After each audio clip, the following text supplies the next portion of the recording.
Alright guys, today we're going to be installing a pretty simple device. This is it, the S&B filter map sensor offset.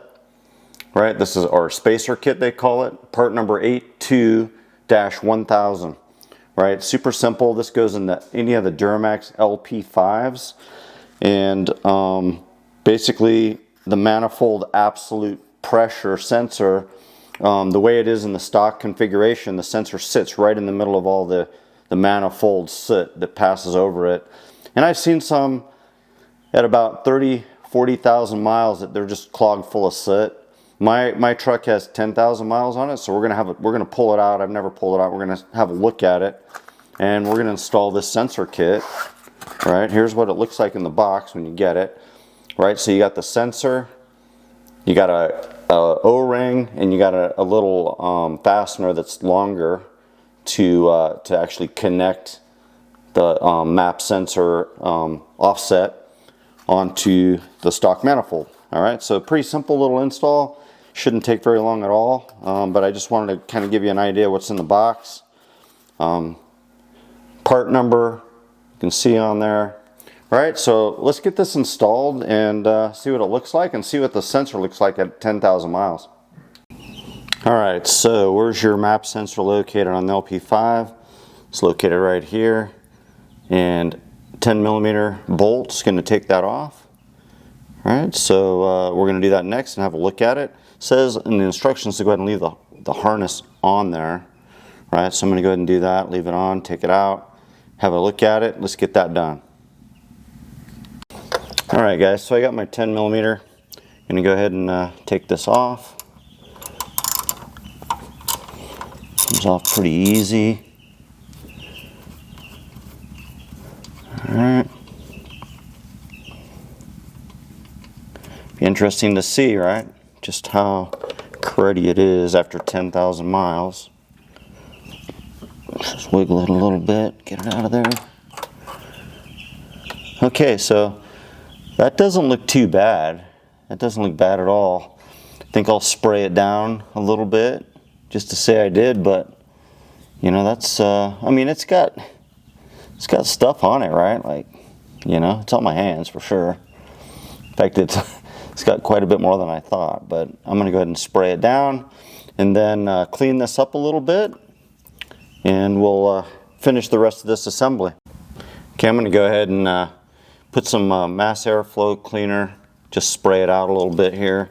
I mean, there was a lot more gunk on there than I thought, so I'm just gonna spray that down. Oh yeah, there's lots of gunk coming out of there.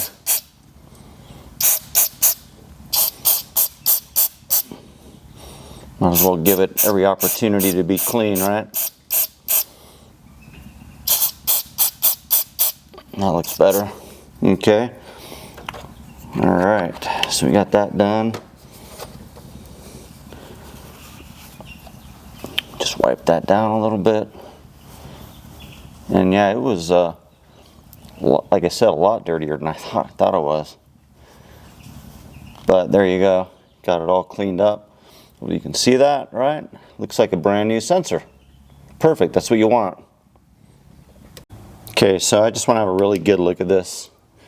Make sure it is absolutely right. Yeah, it looks really good. I don't know if you can see that, but looks really good. So I'm going to go ahead, mount it in here, and this is the new sensor, the offset, and it looks pretty simple, right? It just basically just goes straight into this set of holes in the back of it. Uses all the stock hardware. Just pop that in there. Take the stock bolt, put it in, and I'm just going to tighten that down.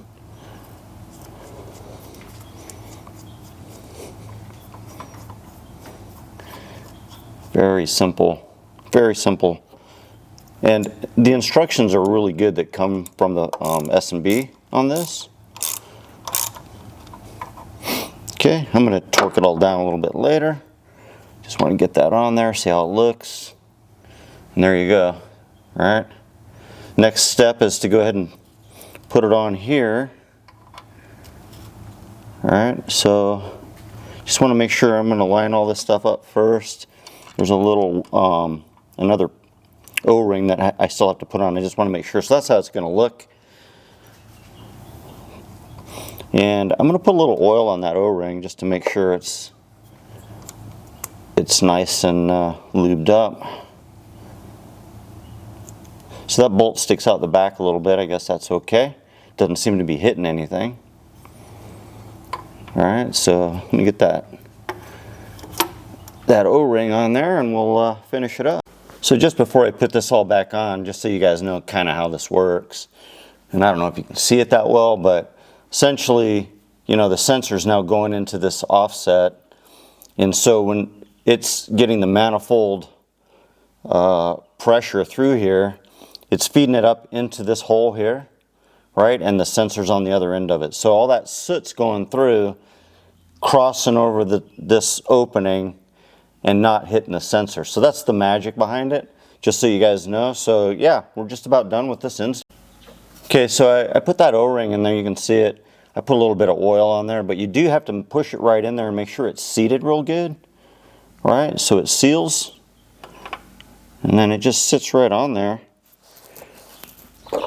And the screw, the fastener that they provided, we'll just get it right in there. And it's a 3mm, I think it is. 3, maybe it's a 6, I don't know. Allen, it's an Allen. Got to do it right. All right. So that is what it looks like.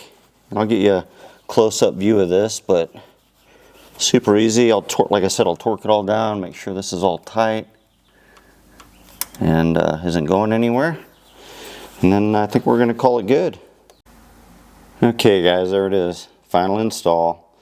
Super easy. These two tools were all I needed. 10mm and that and the little hex key Allen wrench. Put it on there in, I don't know, 10 minutes. Messing around with it. But that's it. That's the install. And hopefully, you know, that helps somebody out there. I think it's probably going to be worth the investment. I don't have to worry about that sensor. Some people say you have to clean that sensor every oil change. At 10,000 miles, it had a lot of soot on it. It wasn't super bad, but it was getting bad. I can see at 30,000, definitely you'd need to get in there and clean that thing. But hopefully, I won't have to touch this for a very long time. And yeah, that's it. It was, you know, a $70 part. Going to save me a lot of time and a lot of headache down the road, I think. So hopefully you guys like that, and hopefully you enjoyed this video. Talk to you again next time.